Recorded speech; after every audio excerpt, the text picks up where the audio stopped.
Hello and welcome to episode 10 of the Brad Davidson Show. Today I want to dive a little deeper into what I view as the deeper meaning of fitness. And this goes pretty deep for me. And I just want to kind of share my personal journey with this, the struggles I've had with it, the things I've overcome, the things I see, in hopes maybe it'll connect with you a little bit. But this week would have been my dad's 69th birthday. So it's been on my mind a lot. Lots of memories coming through social media, which is phenomenal. And I came across a letter that I received from him a few years ago. I was doing this program, Driven for Life. Eric and Mary McGrath, just amazing people put it on, and just incredible experience. But in one of the processes, I received a letter from multiple people just talking about the greatness I see in you is.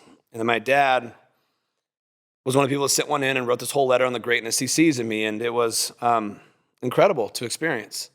I love to read it, and actually I've written letters for my kids in case I pass away anytime.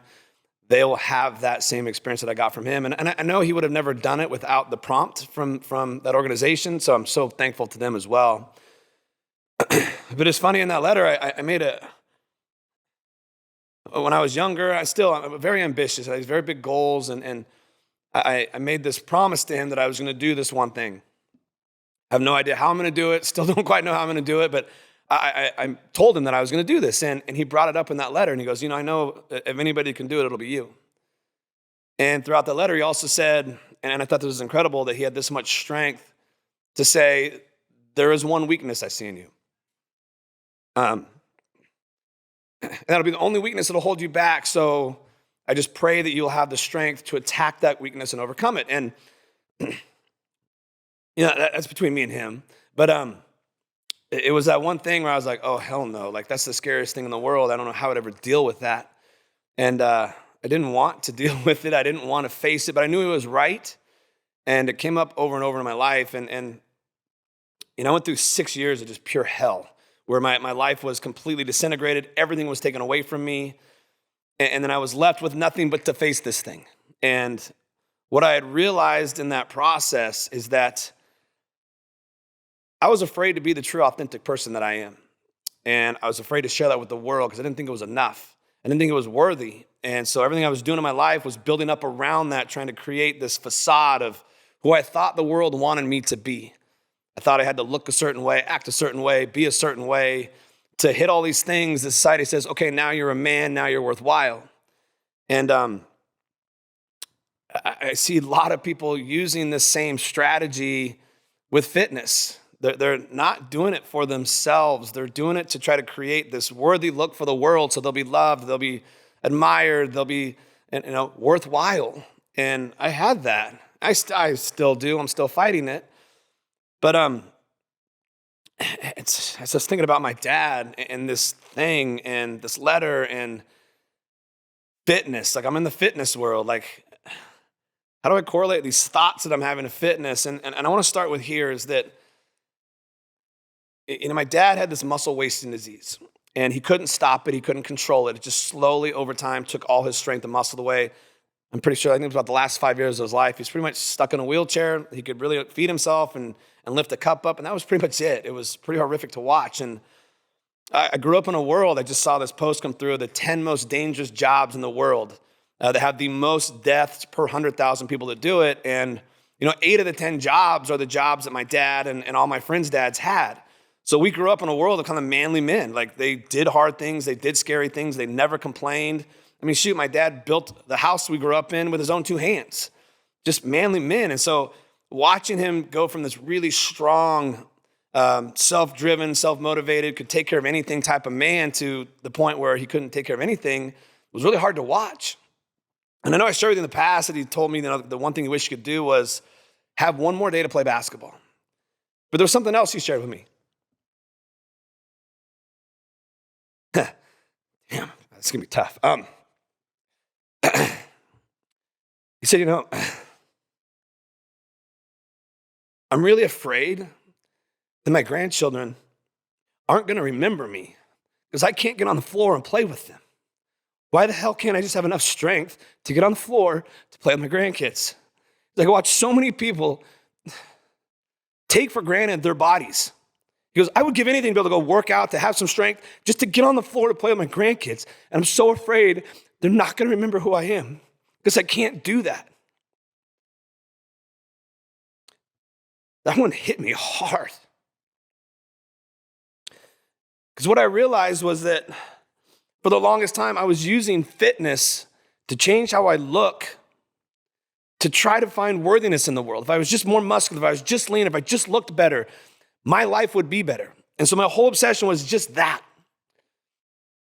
And what I learned was that no matter how great I looked, that problem was never solved. That lack of worthiness was never solved. And I abused the hell out of my body for years. And I pay the price now. Because of that mentality of what I did back then, it was not about how well can I take care of my body, how well can I move my body. It was not about that. It was whatever the hell it takes to look a certain way, I will do. I don't care what the consequences are. I care now. I wish I could go back and change that. My whole mindset has changed after I lost my dad. I've been through all this stuff, realizing that I don't really care what I look like. I care about how well I can move. I care about how well I can show up. I just listened to a podcast, I can't remember who it was, but the guy said something that hit me. He said, when we're younger, we want to show off. When we get older, we just want the ability to show up. And that's what I want. I want to be able to show up for my kids, for the people I love, to be present, to engage, to play with every facet that I can. Knowing that my dad was so scared that his grandkids wouldn't remember him because he couldn't get out and play with them. I want to honor that and fight to be able to do that as long as I can. For my children, for my grandchildren, for the people I'm responsible in life, that I'm engaged with in life, that I love in life.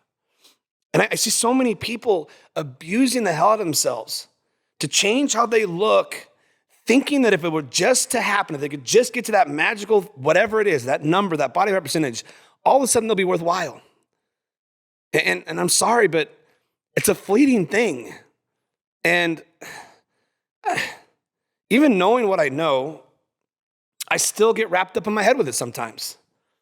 Prior to my whole world falling apart, I weighed about 190 pounds, and then I dropped down to 160 and kind of just was all over the place over a 6-year period.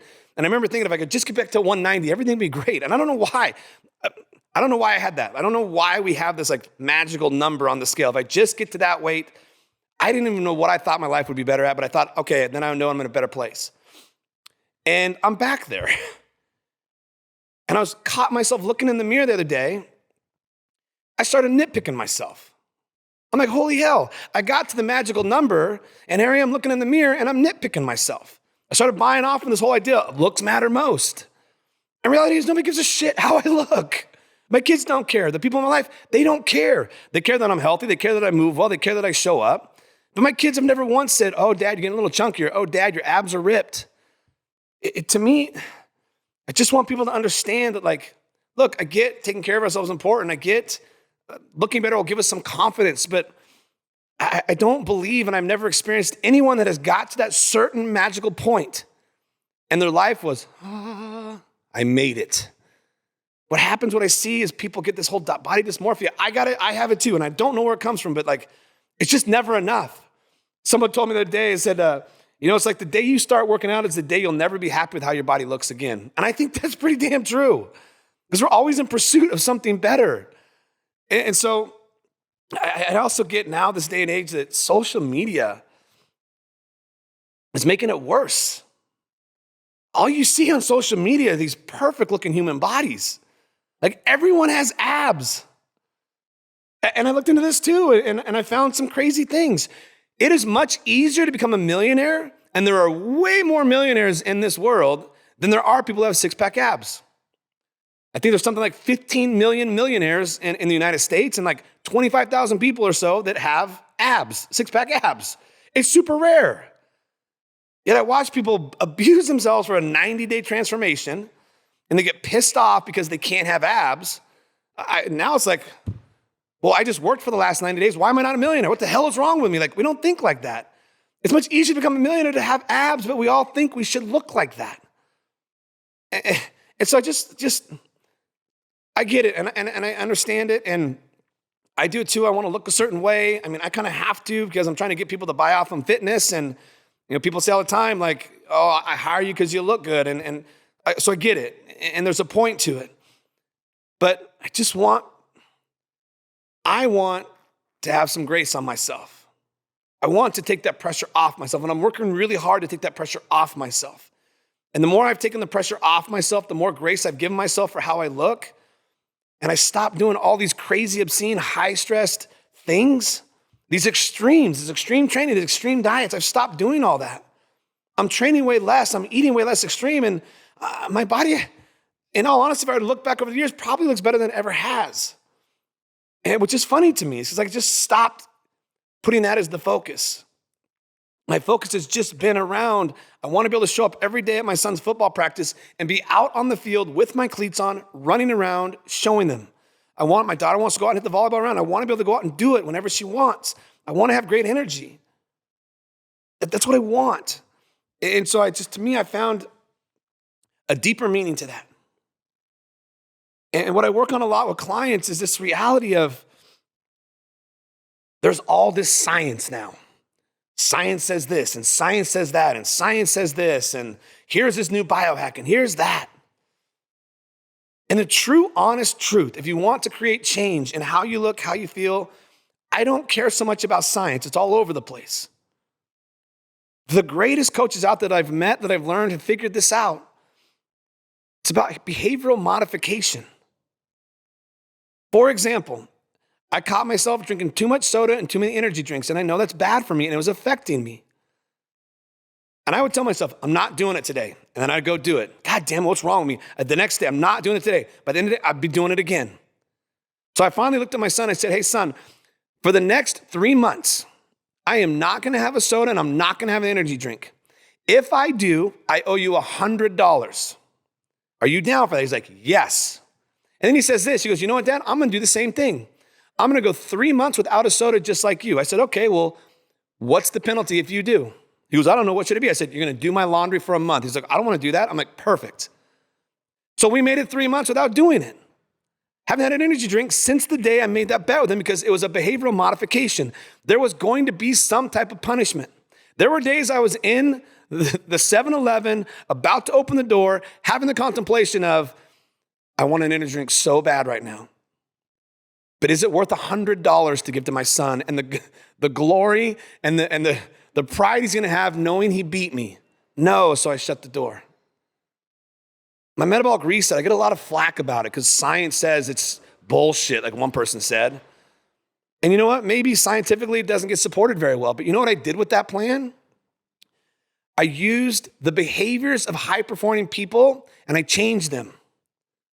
You see, day in and day out, I work with some of the highest performers on earth, high-stressed, really busy people, and I got to see their habitual methods and how they live life, and there's a lot of commonality.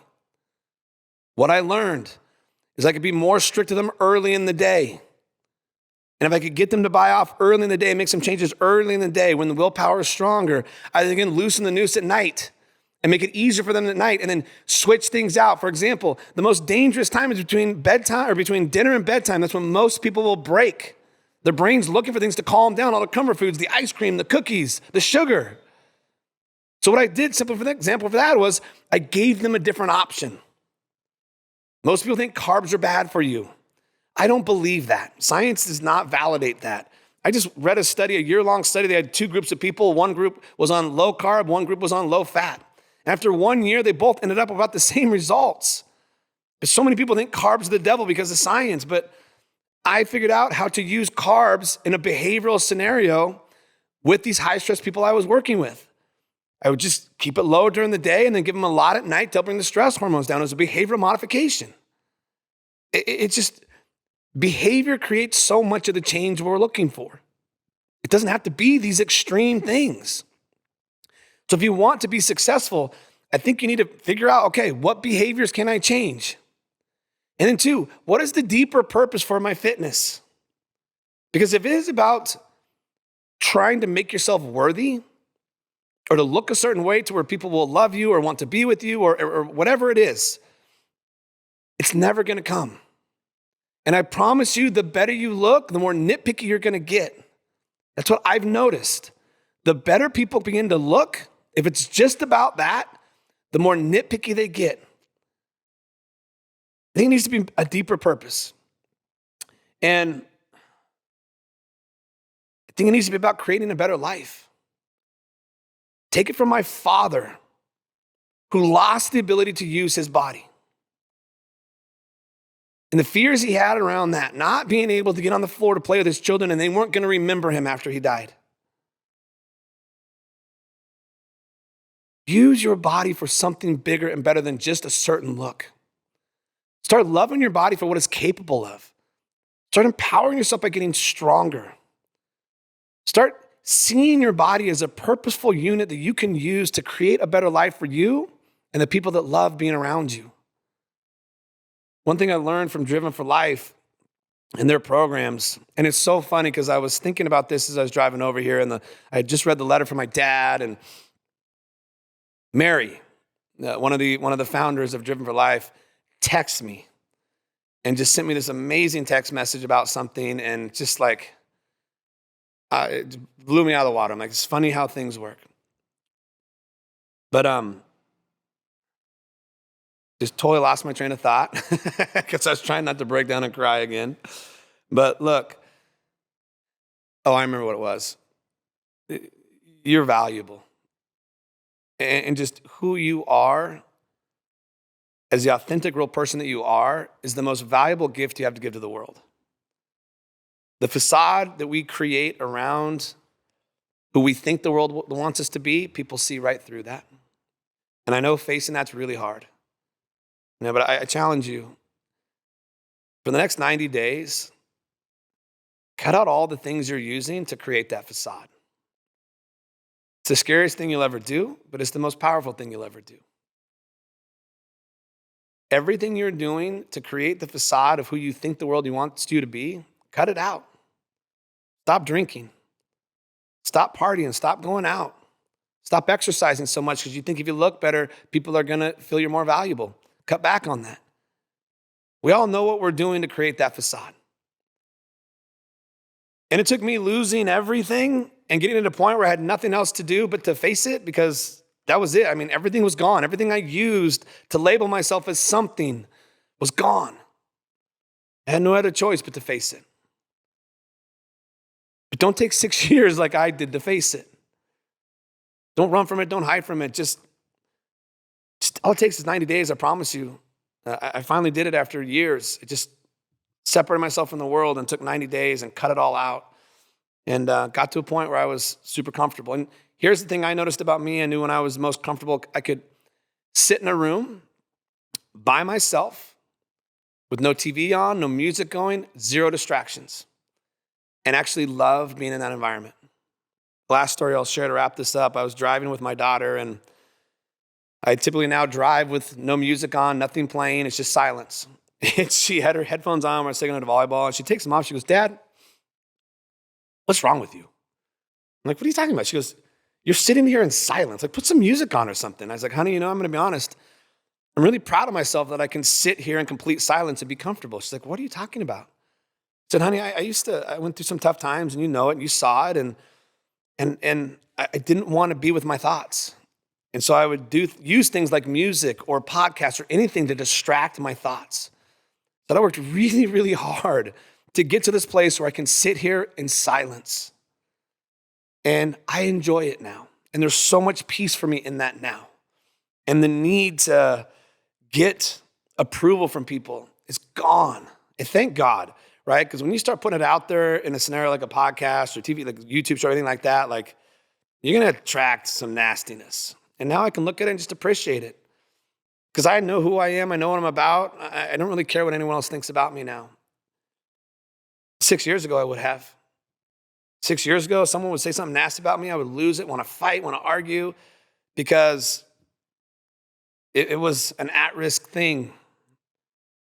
All the hiding I was doing. And I was feeling exposed, and I don't want that. Now there's nothing to expose. So I hope my journey touches you in some way.